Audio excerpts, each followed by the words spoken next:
Selamat datang kembali di pembelajaran kimia. Sebaiknya sebelum kita memulai materi, kita berdoa terlebih dahulu. Lemak selalu diklaim sebagai penyebab obesitas, sehingga banyak pola diet yang menerapkan larangan konsumsi lemak. Beberapa jenis lemak memang bisa membahayakan kesehatan karena dapat meningkatkan risiko kardiovaskular, diabetes, kanker, dan obesitas. Namun, tidak semua jenis lemak bisa berbahaya bagi kesehatan. Jenis lemak tertentu bahkan membantu meningkatkan kesehatan. Secara umum dapat dikatakan bahwa lemak memenuhi fungsi dasar bagi manusia, yaitu sebagai sumber energi, pelindung organ tubuh, pembentukan sel, sumber asam lemak esensial, alat angkut vitamin larut lemak, menghemat protein, memberi rasa kenyang dan kelezatan, sebagai pelumas, dan memelihara suhu tubuh. Lantas, lemak manakah yang sebenarnya berdampak buruk bagi manusia, dan lemak manakah yang justru bisa membantu meningkatkan kesehatan? Nah, agar kalian tidak salah paham tentang lemak dan tidak termakan hoax tentang lemak, silahkan saksikan video ini sampai selesai. Selamat menyaksikan.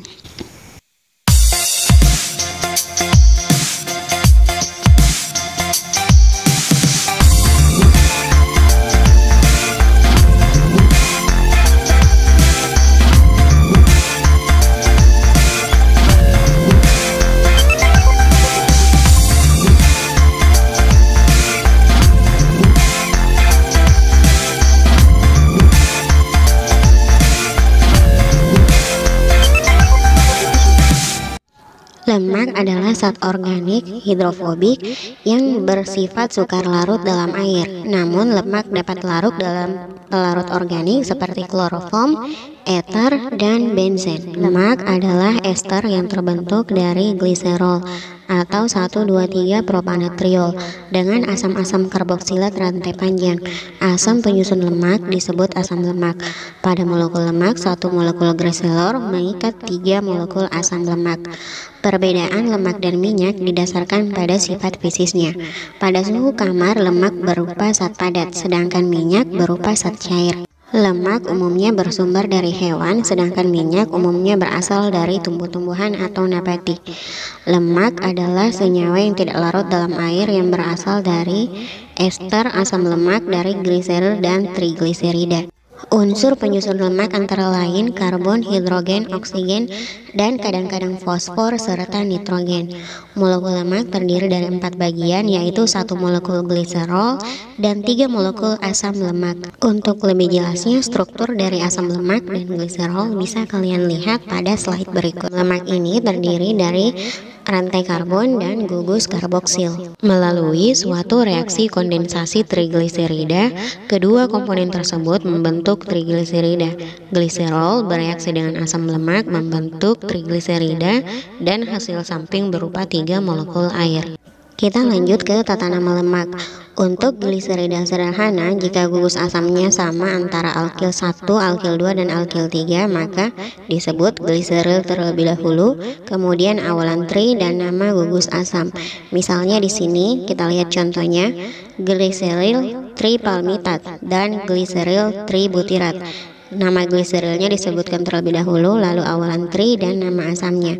Kemudian jika gliserida campuran atau gugus asamnya berbeda, maka gliseril tambah nama gugus asam R1 plus akhiran O, nama gugus asam akhiran 2 berakhiran O, dan nama gugus asam yang ketiga. Misalnya di sini gliseril lauropalmitostearat. Gliseril nama asam 1 berakhiran O, asam 2 berakhiran O, dan asam 3. Untuk pembagiannya sendiri, lemak terbagi atas 3, yaitu lemak sederhana, yaitu lemak yang tersusun oleh trigliserida, yaitu 1 gliserol dan 3 asam lemak. Contohnya adalah lilin atau wax. Kemudian yang kedua, lemak campuran, gabungan antara lemak dan bukan lemak. Misalnya lipoprotein, gabungan antara lipid dan protein. Yang terakhir, lemak asli. Klasifikasi lemak yang lain misalnya menurut sumbernya ada dua, lemak hewani dan lemak nabati, menurut konsistensinya, lalu menurut wujudnya, dan berdasarkan ikatan rangkapnya. Selanjutnya kita beralih ke pembahasan selanjutnya. Untuk lemak asli atau derivat lemak dibedakan menjadi dua, yaitu asam lemak jenuh yang bersifat non-esensial dan asam lemak tidak jenuh. Ciri-ciri asam lemak jenuh yang pertama bersifat non-esensial karena dapat disintesis oleh tubuh, dia padat pada suhu kamar dan tidak memiliki ikatan rangkap. Contohnya daging merah dan makanan cepat saji. Sedangkan untuk lemak tak jenuh adalah kebalikan dari lemak jenuh. Contoh lain dari lemak jenuh misalnya lemak susu, kelapa, kacang-kacangan, dan cocoa butter. Sedangkan contoh dari asam lemak tidak jenuh misalnya yang terdapat pada palmito-oleat, elaidat, linolenat, arakidonat, dan lemak irukat. Untuk pembagian lemak berdasarkan sumbernya terbagi menjadi dua, yaitu lemak yang berasal dari tumbuhan disebut lemak nabati, misalnya kelapa, kemiri, zaitun, kacang tanah, mentega, dan kedelai. Sedangkan lemak yang berasal dari hewan disebut lemak hewani, misalnya daging, keju, susu, dan ikan. Untuk lebih jelasnya tentang nama asam lemak yang jenuh dan tidak jenuh, struktur serta sumber-sumbernya baik dari hewani atau nabati, bisa kalian lihat pada slide berikut. Selanjutnya, fungsi lemak dalam tubuh kita misalnya sebagai pelindung tubuh dari suhu rendah, sebagai pelarut vitamin A, D, E, dan K, sebagai pelindung alat-alat tubuh misalnya jantung dan lambung, sebagai penghasil energi tinggi, sebagai salah satu bahan penyusun empedu, sebagai salah satu bahan penyusun membran sel, sebagai salah satu bahan penyusun hormon dan vitamin, khususnya untuk lemak sterol. Lemak juga berfungsi sebagai penahan rasa lapar.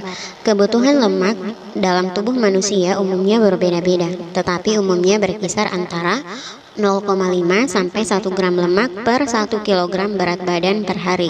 Orang yang tinggal di daerah bersuhu dingin dan orang yang bekerja di tempat yang lembab berbeda kebutuhan lemaknya. Untuk uji lemak bisa menggunakan kertas saring atau kertas buram atau menggunakan etanol. Untuk hasil pengamatannya, jika kertas saring menjadi transparan atau jika kita menggunakan etanol terjadi perubahan dari warna kuning menjadi merah, berarti positif mengandung lemak. Nah, itu tadi pembahasan kita tentang lemak. Semoga menginspirasi dan semoga kalian tidak salah paham lagi dengan lemak. Sampai jumpa di pertemuan selanjutnya.